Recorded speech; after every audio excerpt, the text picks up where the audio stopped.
Square and rectangle cakes are considerably more challenging than round cakes. They also take longer to frost, as there are more edges and angles. Beginners should be patient with square and rectangle cakes and understand that there is a learning curve to this process. The key is practice. Now, if the cake starts out well chilled, frosting is much easier to accomplish. I'm adding a thin crumb coat here using a medium offset spatula. The buttercream is heaped onto the top of the cake, then spread out evenly so that it hangs just over the top edge, at which point it's worked down the sides.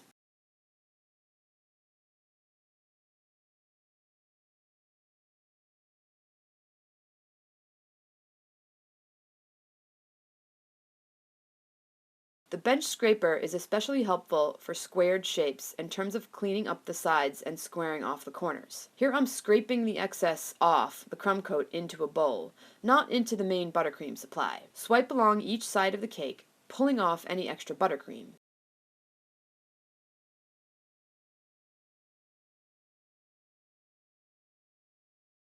This should create a lip around the top edge of the cake.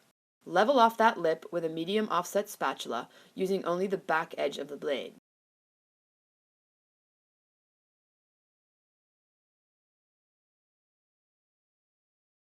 Once the crumb coat has hardened, proceed with a final thicker coat in the same manner. Push the frosting evenly out to the edges, then work it down the sides.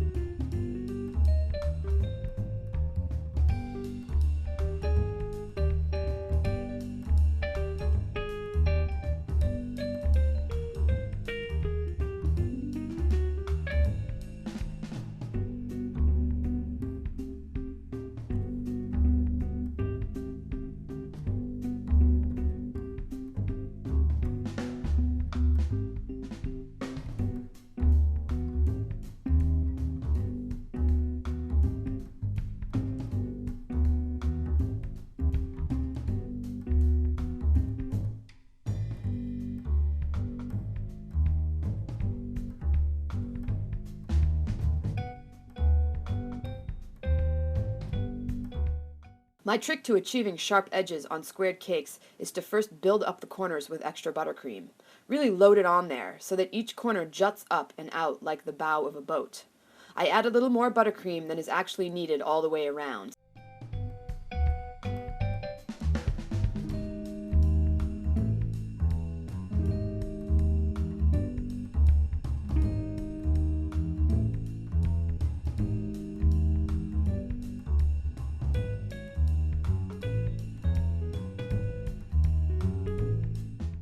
Then I use the blade of a bench scraper to shape the soft frosting more accurately. I use both sideways and upward motions with the blade.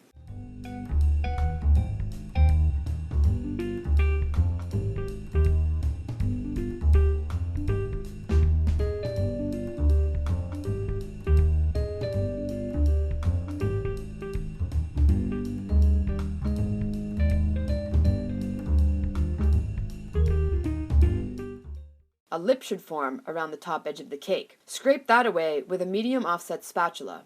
At this stage, the cake does not need to be perfect, so there's no need to fuss over imperfections.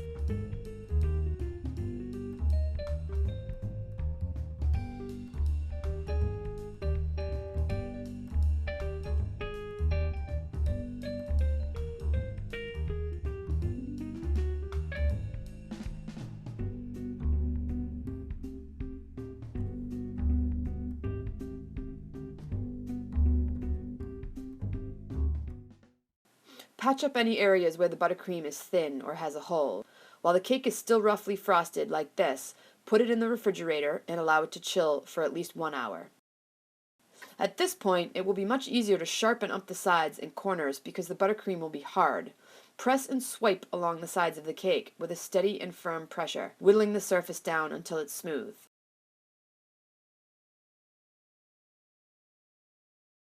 Here I've turned the bench scraper around to use the other side, which is cleaner.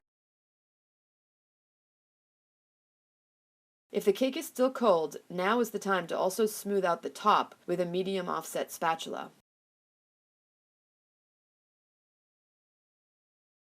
Any flaws on the surface at this point can be easily corrected by patching the hole and chilling the cake again, then scraping. Any time that the frosting grows too soft to work with, return the cake to the refrigerator and allow it to set up before working on it again. This method can be repeated for as long as it takes to get it right. I've found that square cakes usually require a few more rounds of patching and scraping before the edges and corners come out looking right.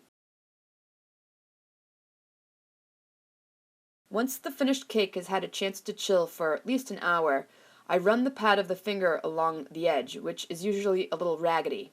The heat and friction help smooth that edge out so it looks more straight and sharp.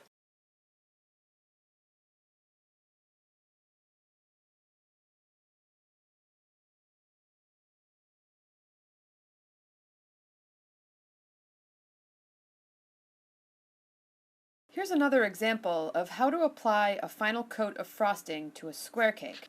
This is a 10-inch by 10-inch square wedding cake tier with sides that are 6 inches high, so it's quite a tall cake.